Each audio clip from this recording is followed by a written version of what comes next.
Once you learn how to draft blocks and make templates, you'll be able to replicate most blocks. All you need are the measurements. For example, in this quilt, if I want to replicate this block, I can take the various measurements on scratch paper, come home and draw them on graph paper, take those measurements and make templates for the different pieces that I need in my quilt square. I can then take these templates and cut out the different fabric that I need. I can also use these templates to make registration marks. Now I wouldn't make them this dark, but it's shown through, but I can use these marks to help match up my pieces when I'm sewing.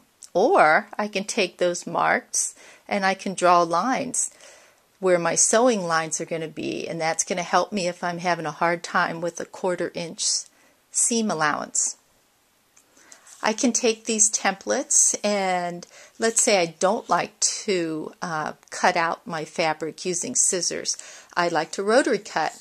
So after I rotary cut, I sew my pieces together, I can double check to make sure that they're the right size.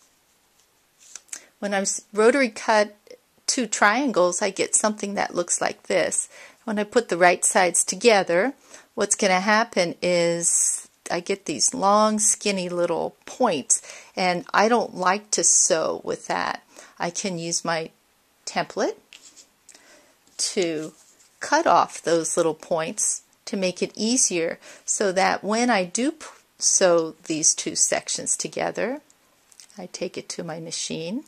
I don't have to worry about those little ears getting stuck. Eventually, if I were to sew this together, I would get something that looks like this with those ears on the end. So using that template, I've already cut them off and made it easier to sew. I can take my templates and check my final piece to make sure. Let's say I say, well, this triangle looks very strange. Let me check to make sure I've got that right, and I can lay my template over the top and see that that is correct.